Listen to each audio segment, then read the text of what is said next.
Ever wonder why a shipping container might be filled with worthless bricks instead of valuable products? It sounds like a terrible business move, right?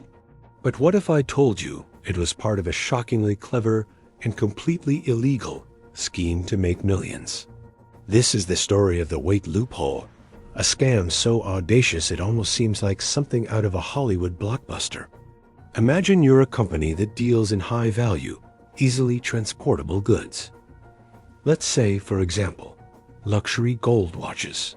A single container of these watches could be worth a fortune. Now, every legitimate business that ships valuable cargo does one crucial thing: they insure it.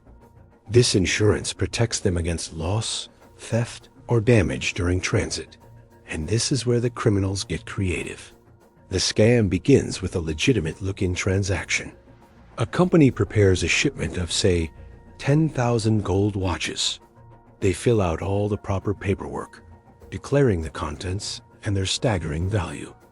They take out a massive insurance policy on this shipment, paying a premium that seems perfectly normal for such precious cargo.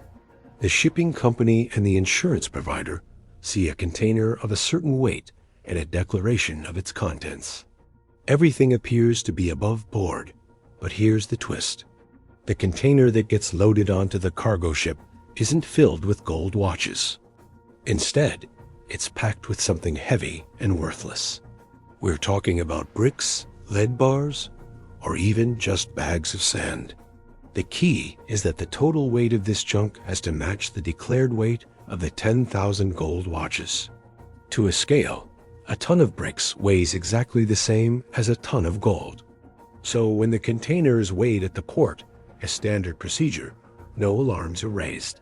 The weight matches the manifest. The container is sealed and loaded onto the ship, ready for its long journey across the ocean.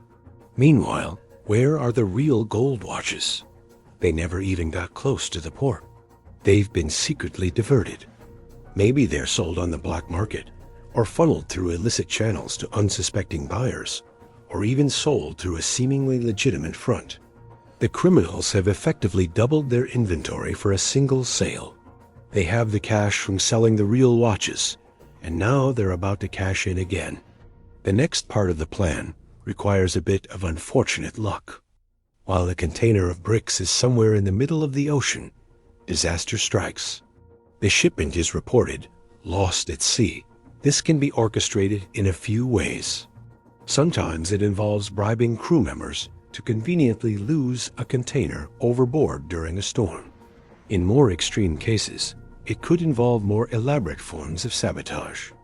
Whatever the method, the result is the same. The container and its supposedly valuable contents are now resting at the bottom of the ocean. With the shipment officially declared lost, the company files a claim with their insurance provider. They present all their documentation, the shipping manifest, the bill of lading, the proof of value for 10,000 gold watches, and of course, the report of the loss. From the insurance company's perspective, it looks like a tragic but straightforward case. A client shipped a container of high-value goods, paid their premium, and the goods were lost in transit due to circumstances beyond their control. It's exactly what insurance is for. So, the insurance company processes the claim and pays out the full insured value of the watches, millions and millions of dollars. The scammers have now been paid twice for the same set of watches. Once from selling the actual product, and a second time from the insurance payout for the bricks they threw into the sea. It's a fraudulent masterstroke, all hinging on a simple principle: weight. This type of fraud is incredibly difficult to detect. How do you verify the contents of a container that's thousands of feet under the sea? You can't. The evidence is gone. Investigators might be suspicious, especially if a company seems to have a pattern of losing valuable shipments, but proving it is another matter entirely. Proving that the container was filled with bricks from the start, and not watches, is almost impossible without an inside witness.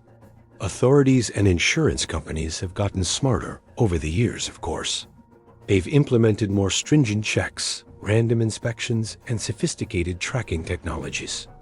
They analyze data for patterns, flagging companies with unusually high rates of loss. But for every new security measure, criminals are working on a new way to get around it. The weight loophole is a classic example of how simple physical properties can be exploited for massive financial gain. It turns a basic logistical checkpoint, the weigh station, into the cornerstone of a multi-million-dollar con.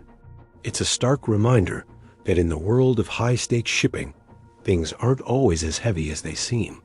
It's a shadowy game of cat and mouse, played out on the high seas where a box of bricks can be worth more than gold. Thanks for watching.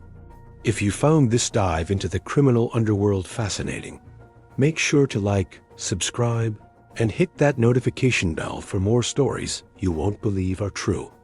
See you next time.